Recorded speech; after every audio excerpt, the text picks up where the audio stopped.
ఈ పుస్తకం పేరు విధ్వంసం.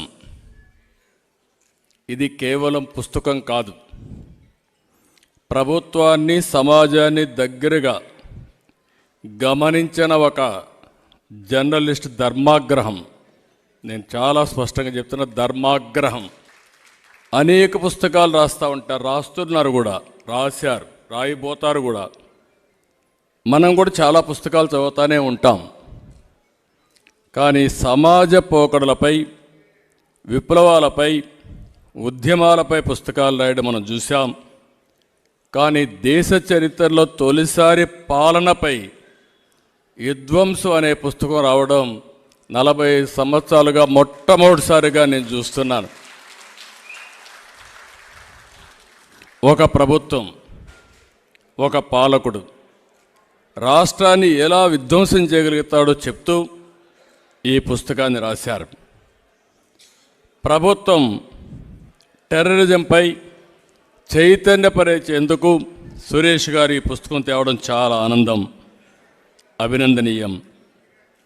ఈరోజు మీరు చూస్తే 19 నుంచి జరిగిన విధ్వంసంపై, అప్రజాస్వామ్య పోకడలపై, దారుణాలపై అన్ని సంఘటనల్ని ప్రస్తావించూ ఎంతో చక్కగా ఈ పుస్తకాన్ని రాశారు. మరొక్కసారి చాలామంది చేయలేని పని ఒక రచయితగా ఆలపాటి సురేష్ కుమార్ గారు చేయడం చాలా గర్వించదగ్గ విషయం. మనందరం కూడా వారికి ఇవ్వగలిగింది అభినందనలు. గట్టిగా చప్పట్లు కూడా అందరూ అభినందించాల్సిందిగా కోరుతున్నాం. ఒక జర్నలిస్ట్గా సమాజాన్ని విభిన్న కోణాల్లో చూస్తారు. నేను రాజకీయ నాయకుడిగా రాజకీయంగా చూస్తాను, ఇంకొక నాయకుడు ఇంకొక విధంగా చూస్తారు. జర్నలిస్ట్ అయితే విభిన్న కోణాల్లో చూసే వ్యక్తి సురేష్ గారు. రాష్ట్రంలో ఉన్న పరిస్థితి ఇక్కడ లేడు, ఆయన హైదరాబాద్లో ఉంటాడు. కానీ ఇక్కడ జరిగిన పరిస్థితిని చలించి తెగించి ఆయన పుస్తకాన్ని రాశాడు. ప్రజలు ఎంతగానో నమ్మి గెలిపించిన ఈ ప్రభుత్వం ఏం చేసింది, ఎలా వంచింది, ప్రజల జీవితాలను, వ్యవస్థలను ఎలా చిన్నాభిన్నం చేసిందో చాలా చక్కగా ఈ పుస్తకంలో వివరించారు. సమాజంపై బాధ్యతతో, రాష్ట్ర దుస్థితిని చూసి బాధతో రాశారు. వారి చూస్తే నా మనసులో ఏముందో అది చాలా స్పష్టంగా, నా మనసులోనే కాదు, 5 కోట్ల తెలుగు ప్రజల మనసులో ఏముందో దాన్ని స్పష్టంగా రాసిన వ్యక్తి ఆలపాటి సురేష్ గారు. ఒక నియంత పాలనలో ప్రజాస్వామ్యం విధ్వంసం అయింది. రివర్స్ పాలనలో రాష్ట్ర ప్రభుత్వం, రాష్ట్ర భవిష్యత్తు విధ్వంసమైంది. సైకో పాలనలో మన బిడ్డల భవిష్యత్తు విధ్వంసం అయింది. నమ్మి అధికారాన్ని ఇచ్చినందుకు ప్రజల ఆశలు, ఆకాంక్షలు విధ్వంసమయ్యాయి. బీసీలు, దళితులు, మైనారిటీల ఆత్మగౌరవం విధ్వంసానికి గురైంది. ఇవన్నీ చూసి సురేష్ ఈ పుస్తకంగా తీసుకొచ్చారు. ఒక మాటలో చెప్తున్నా, ఈ 5 ఏళ్లలో రాష్ట్ర భవిష్యత్తు విధ్వంసమైంది, భావితరాల భవిష్యత్తు విధ్వంసమైంది. ఈ విషయాన్ని మనందరం గుర్తుపెట్టుకోవాల్సిన అవసరం ఉంది.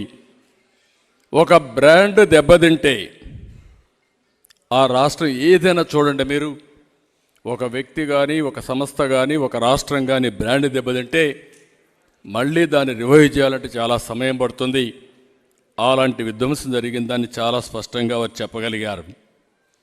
185 అంశాలు, ఆయా సంఘటనల్ని వారు ఎంత బాగా తీసుకొచ్చారంటే అంత బాగా తీసుకొచ్చారు. ఒక రాష్ట్ర ముఖ్యమంత్రిని ప్రజలు సైకో అని పిలుస్తారంటే పరిస్థితి అందరం అర్థం చేసుకోవాల్సిన అవసరం ఉంది. ఒక్కసారి తిట్టచ్చు, కోపంలో మాట్లాడచ్చు, పదే పదే నష్టం జరిగిన ప్రతి ఒక్క వ్యక్తి కూడా సైకో సైకో అని చెప్పారంటే అందులో ఎంత యథార్థం ఉందో ఒక సంఘటన. సురేష్ గారిని ఇంకొకదానికి అభినందిస్తున్నా. ఒక వ్యక్తి విధ్వంసం చేసినప్పుడు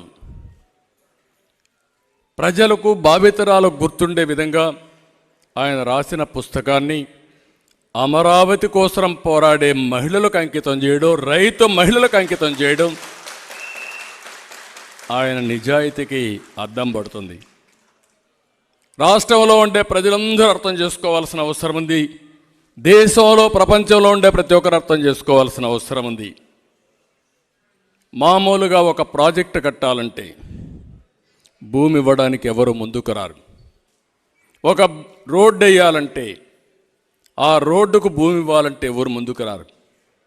అందుకే అనేక చట్టాలను మార్చిన తర్వాత ఈరోజు మీరు చూస్తే లిబరల్గా కాంపన్సేషన్ ఇచ్చి తద్వారా ల్యాండ్ ఎక్విజిషన్ చేసే పరిస్థితికి వచ్చింది. దానికి భిన్నంగా 29,000 మంది రైతులు 35,000 ఎకరాలు భూమి స్వచ్ఛందంగా ల్యాండ్ పూలింగ్లో ₹1 తీసుకోకుండా ఇచ్చారంటే అది ఇక్కడుండే ఒక విధంగా చెప్పాలంటే త్యాగం.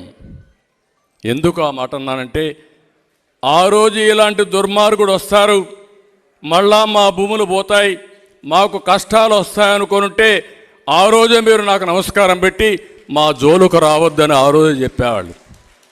కానీ ఒకటే ఆలోచించారు, ఈ రాష్ట్రం బాగుపడాలి, ఈ రాష్ట్రం బాగుపడితే మేము కూడా బాగుపడతాం. స్వచ్ఛందంగా ముందుకొచ్చి అన్ని రాజకీయ పార్టీలు, అన్ని కులాలు, అన్ని మతాలు, అన్ని ప్రాంతాలు కూడా అందరూ కలిపి 35,000 ఎకరాలు ఇచ్చారు. అలాంటి మిమ్మల్ని పెట్టిన బాధ భవిష్యత్తులో శత్రువు కూడా రాకూడదని మనస్ఫూర్తిగా ఆకాంక్షిస్తున్నా. అలాంటిది మీకు ఈ పుస్తకం అంకితం చేశారు. నేను ఇక్కడ ఒక విషయం చెప్పాలి. అమరావతి దేవతల పేరు, దేవతల రాజధాని అమరావతి. ఆ రోజు అందరిని అడిగిన తర్వాత అందరూ ఒప్పుకున్న తర్వాత అమరావతి పేరు పెడితే బాగుంటుందని అమరావతి పెట్టాం. ఒక్క విషయం మనం చూస్తే ఒక రాజధాని, ప్రజా రాజధాని కావాలని ఆ రోజు అన్ని దేవాలయాల్లో పూజ చేసి, అన్ని మసీదుల్లో పూజ చేసి, అన్ని చర్చిల్లో పూజ చేసి, పవిత్ర దేవాలయాలన్నింటిలో పూజ చేసి అక్కడ జలాల్ని, మట్టిని తీసుకొచ్చి ఈ ప్రాంతాన్ని పునీతం చేశాం. అంతమంది దేవతలు కూడా ఈ దుర్మార్గుడి చేతుల నుంచి ఈ యొక్క అమరావతిని కాపాడలేకపోయారంటే కనీసం ఆ విషయం సురేష్ గారు చెప్పగలిగారు. ఇంకొక విషయం మనం గుర్తుపెట్టుకోవాల్సిన అవసరం ఉంది. ఈ అమరావతి అనేది ఏదో ఇక్కడుండే రైతుల రాజధాని కాదు, రైతులకే కాదు. అక్కడ భూమి ఉంది. ఈరోజు ఆ భూమిలో కానీ రాజధాని కట్టుంటే ఈరోజు కొన్ని మీరు ఒకసారి చూసినప్పుడు ఈ ప్రాంతంలో, రాష్ట్రంలో ప్రతి ఒక్కరికి ఉపాధులు కల్పించే అవకాశం ఉండేది. కనీసం అమరావతిని మనం పూర్తి చేసిన తర్వాత ఈరోజు హైదరాబాద్లో నాకు బాగా జ్ఞాపకం, ఎన్నోసార్లు పవన్ కళ్యాణ్ గారు కూడా మేము మాట్లాడుకున్నాం, వారు కూడా నాకు గుర్తు చేశారు. ఆ రోజు హైదరాబాద్లో హైటెక్ సిటీ కట్టినప్పుడు అక్కడ భూమి విలువ ₹1,00,000. హైటెక్ సిటీ కట్టిన తర్వాత ₹1,00,00,000 పెరిగింది, అది ₹100,00,00,000 పెరిగింది. ఈరోజు ఒక్క అమరావతి కానీ 10 సంవత్సరాలు కానీ మనం చేస్తుంటే, అది ఒక షేప్కి వచ్చుంటే మీరిచ్చినటువంటి భూమికి తగిన పరిహారం మీకు వచ్చేది. మీకు రావడం కాకుండా అమరావతి కట్టి కూడా ఒక ₹2,00,00,000 ప్రభుత్వానికి ఆదాయం వచ్చే విధంగా మీరు భూమి ఇచ్చారు. అంటే ఆ ₹2,00,00,000 నాదో, పవన్ కళ్యాణ్ గారిదో, ఇక్కడుండే అమరావతి రైతులది కాదు, రాష్ట్ర ప్రజల ఆస్తి. రాష్ట్ర ప్రజల ఆస్తిని విధ్వంసం చేశాడు. అదే అమరావతిలో బిల్డింగులు కనుక కడితే, అభివృద్ధి చేస్తే జిఎస్టీ వస్తుంది, ఇన్కమ్ ట్యాక్స్ వస్తుంది, ఉపాధి వస్తుంది, పర్చేసింగ్ కెపాసిటీ పెరుగుతుంది, దానిపైన ఆదాయం పెరుగుతుంది. ఈ 10 ఏళ్లలో ₹1,00,00,000 ఆదాయం పెరిగేది. ఆ ఆదాయం ప్రజా సంక్షేమ కార్యక్రమాలకు ఖర్చు పెట్టేవాళ్ళం. 5 ఏళ్లుగా 3 రాజధానులు, ఇప్పుడు 4వ రాజధాని. ఆ రాజధాని మళ్ళా హైదరాబాద్కు పోవాలని మాట్లాడుతున్నారు. సిగ్గు ఎగ్గు ఉంటే మనుషులైతే, అంటే నువ్వు దేహి అని నేను వచ్చేస్తా, నాకు ఇచ్చి అంటే ఇచ్చేస్తే సిద్ధంగా ఉన్నారంటే ప్రజలు. అంటే ఏం మాట్లాడతాడో ఆ పార్టీ అంటే ఎదురుదాడి చేస్తే, విధ్వంసం చేస్తే ఎవరైనా భయపడిపోతారనే ఆలోచన తప్ప ఇంకోటి లేదు.